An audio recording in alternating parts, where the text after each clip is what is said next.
অনেক বছর আগের কথা। সুখপুর রাজ্যে ছিল একজন মহারাজ। মহারাজ রানী ও তার ছেলেকে নিয়ে খুব সুখে ছিল, যে সুখের কোনো সীমা ছিল না। কিন্তু এই সুখ যে ছিল ক্ষণিকের জন্য। হুট করে রানী মারা যায়। রানীর হঠাৎ মৃত্যুটা মহারাজ কোনোভাবেই মেনে নিতে পারছিল না।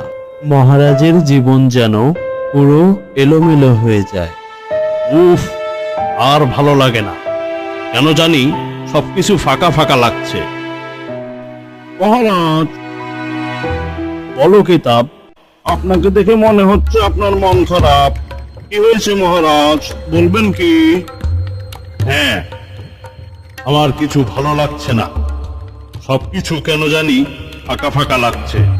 মহারাজ, আমার মনে হয় আমাদের নতুন একটা রানী প্রয়োজন, আর আমাদের কেশর বাবার জন্য নতুন একটা মাও দরকার। ঠিকই বলেছো, তোমরা বিয়ের আয়োজন করো। এরপর অনেক দিন হয়ে গেল। রাজা বিয়ে করল, নতুন রানীর কোলে নতুন রাজপুত্র এলো। কিন্তু রানী শেখরকে একদম দেখতে পেত না। সব সময় খারাপ ব্যবহার করত শেখরের সাথে। জি শেখর, তুই এখানে কেন? আর রবিন, তোমাকে না কতদিন বলছি ওর সাথে কথা বলবা না? কেন মা? ও তো আমার ভাই, কথা বললে কি হবে? সে ভাই, ও তোমার কেউ না, ঘরে চলো। আজ যদি আমার মা বেঁচে থাকতো তাহলে আমাকেও আদর করতো। এভাবে আরো কিছুদিন কেটে গেল। হুট করে মহারাজ মারা গেল। আর এদিকে রানী কেশরকে রাজপ্রাসাদ থেকে বের করে দেয়। কেশর হাঁটতে হাঁটতে এক বনের ভিতরে চলে যায়। সেখানেই ছোট্ট একটি কুঁড়েঘর তৈরি করে বসবাস শুরু করে।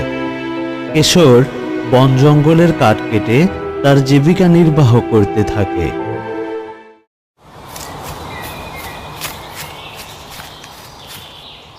শুনুন শুনুন, একটি ঘোষণা। মহারানী খুব অসুস্থ। মা অসুস্থ? দূর, কিসের মা? সে তো আমার সৎ মা। আর যাই হোক, সে তো আমার মা। আমি যাই, সেবা যত্ন করে মাকে সুস্থ করে তুলব। এই বলে কেশর তার সব কাজ ফেলে চলে গেল রাজপ্রাসাদে। কেশর তার মায়ের সেবা যত্ন করতে থাকে। এরপর রানী সুস্থ হয়ে ওঠে। বাবা কেশর, আমি তোমাকে এত কষ্ট দিলাম, রাজপ্রাসাদ থেকে বের করে দিলাম, তুমি আমাকে এত কষ্ট করে সেবা করলা, বলো তুমি কি চাও? আমার কিচ্ছু চাই না, আপনি তো আমার মা, তাই আপনার সেবা করা আমার দায়িত্ব। আর পুরস্কারের জন্য আপনার সেবা করিনি আমি মা। বাবা, তুমি আমার আসল ছেলে, আমি তোমাকে রাজা বানাবো। না মা, রাজা হবে রবিন।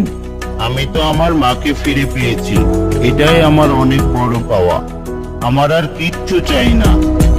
এরপর রানী, রবিন, কেশর সবাই মিলে একসাথে থাকলো রাজপ্রাসাদে। বন্ধুরা, আমাদের উচিত কারো সাথে খারাপ ব্যবহার না করা, বড়দের সম্মান করা ও ছোটদের স্নেহ করা, সবাই একসাথে মিলেমিশে থাকা।